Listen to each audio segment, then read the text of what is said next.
Hello friends, welcome back to another blog. তো আরেকটা নতুন ব্লগ ভিডিও নিয়ে আপনাদের সামনে চলে এলাম। আর গতকালকে গেছে আমার মেয়ের বার্থডে, আর আজকে ভাগ্নের জন্মদিন। তো সেখানে যাব, যেহেতু একদিন আগে পরে, তো ওর আসার কথা ছিল, আসতে পারে নাই কারণ ওর পরীক্ষা চলতেছে।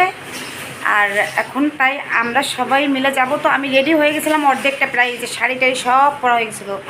এখানে সুন্দর একটা শাড়ি পরছি, কিন্তু এখন আপনাদের দাদাভাই এসে বলতেছে যে অনেক রাস্তা। তো উফ, কি যে ব্যথা ব্যথা মা, ব্যথা ব্যথা ব্যথা, চিমটু দিস না। আমি রেডি হয়ে গেছিলাম, তো এই মুহূর্তে ওর বাবা এসে বললো যে অনেক রাস্তা, তো শাড়ি পরে যাইতে একটু ঝামেলা হয়ে যাবে না, কী করবা। তো এখন ভাবলাম শাড়ি পরে যাইতে যদি ঝামেলা হয়ে যায়, চেঞ্জ করে নেই। তো এখন আবার চেঞ্জ করে রেডি হয়ে তারপর যাব। তো চলুন, দেখা হচ্ছে যেতে যেতে। যে আমার ছেলে মার্কস বয়, দেখি কেমন বাবা। এই যে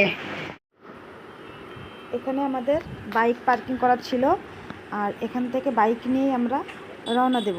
আর রওনা দিতে দিতে মাঝপথে থেকে আমরা তেলের পাম্প থেকে তেল নিয়ে নিব বাইকে।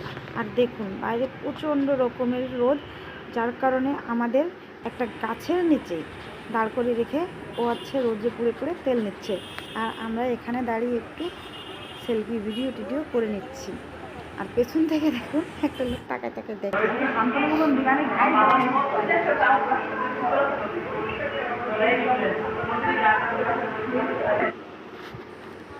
আমরা এখানে পৌঁছে গিয়ে তো পুরোপুরি সারপ্রাইজড হয়ে গেলাম। এটা যে এত সুন্দর অ্যারেঞ্জমেন্ট করেছে বুঝতেই পারিনি। আর দেখুন কেকটায় লেখা আছে রিয়ান আরাধ্যা, মানে দুই ভাই বোনের একই সাথে বার্থডে সেলিব্রেশন করবে। এদের পরিকল্পনা এটাই ছিল।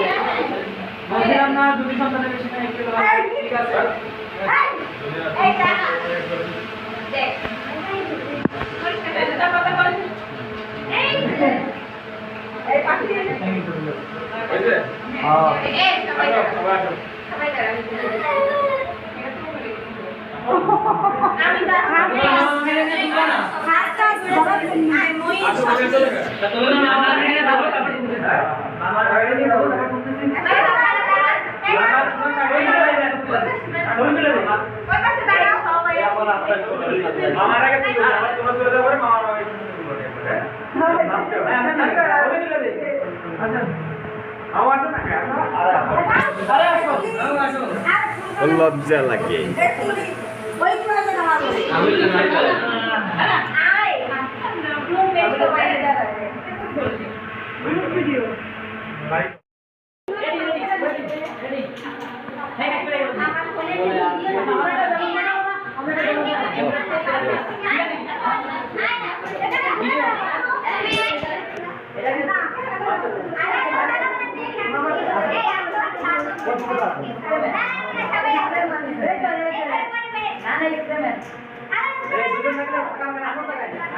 আরে আমার ক্যামেরা ধরে লাগাই আছে আমি